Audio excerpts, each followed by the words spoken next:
and the first verse. This is serious business, rebels. The god of Bel falls down. God Nebo slumps. The no god of hunks of wood are loaded on mules and have to be hauled off, wearing out the poor mules. Dead weight, burdens who can't bear burdens, hauled off to captivity. Listen to me, family of Jacob, everyone that's left of the family of Israel.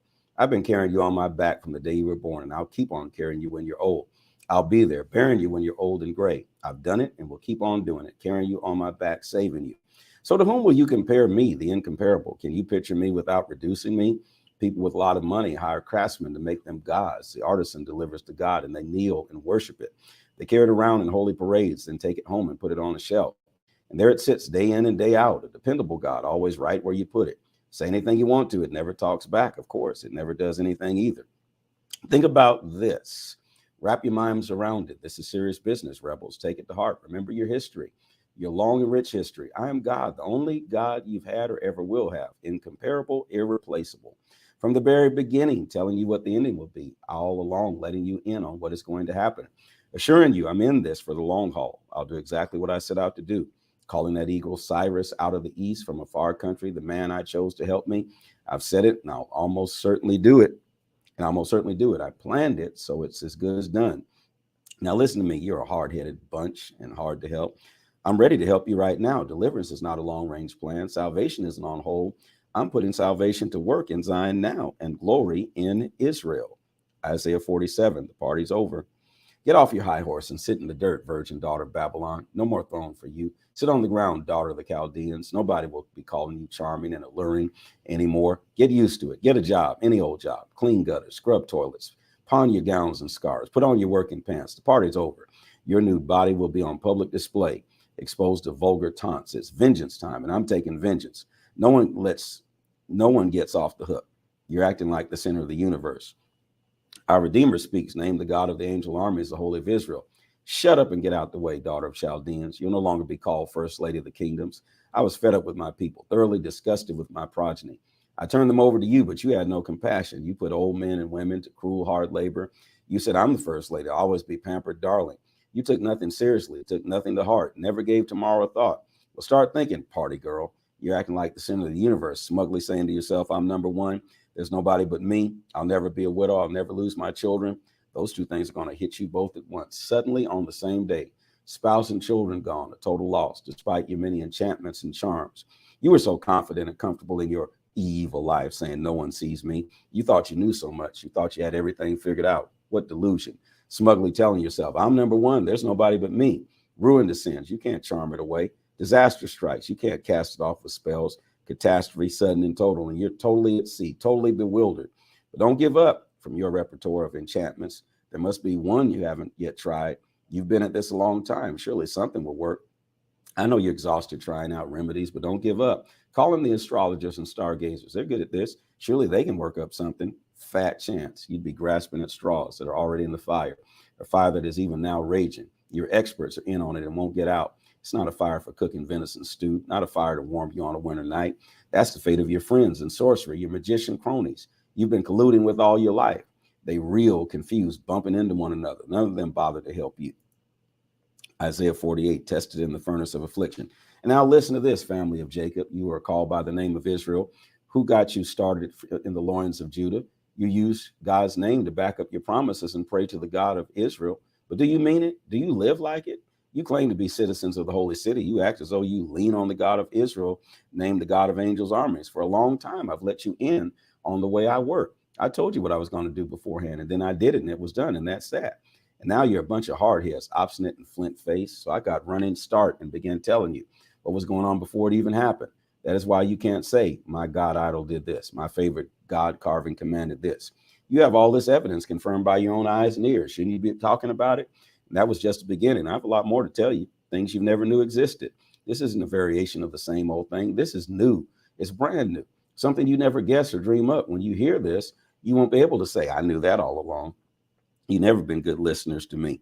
You have a history of ignoring me, a sorry track record of fickle attachments, rebels from the womb. But out of the sheer goodness of my heart, because of who I am, I keep a tight rein on my anger and hold my temper. I don't wash my hands of you. Do you see what I've done? I've refined you, but not without fire. I've tested you like silver in the furnace of affliction. Out of myself, simply because of who I am, I do what I do. I have my reputation to keep up. I'm not playing second fiddle to either gods or people.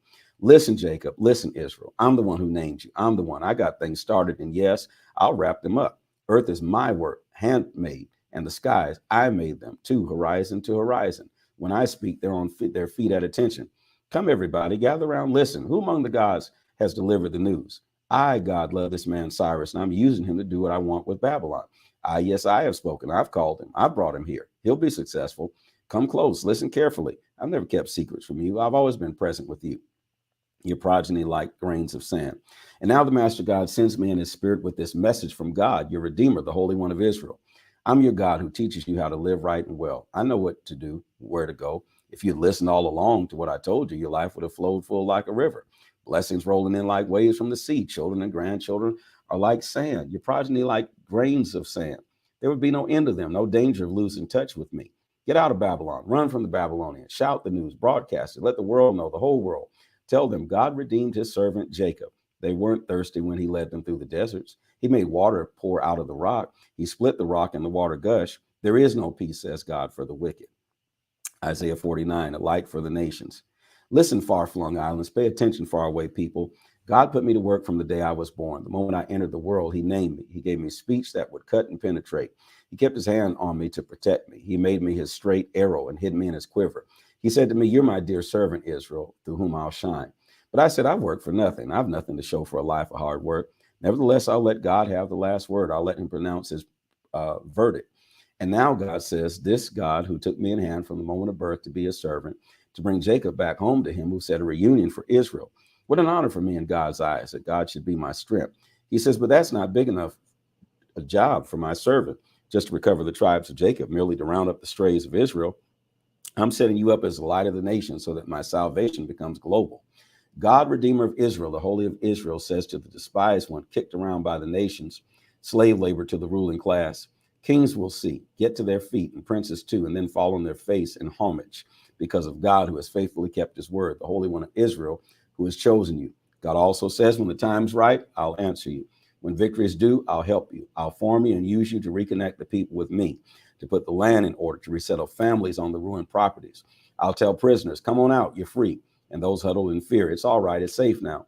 There'll be floods, food stands along the road, picnics on all the hills, nobody hungry, nobody thirsty, shade from the sun, shelter from the wind.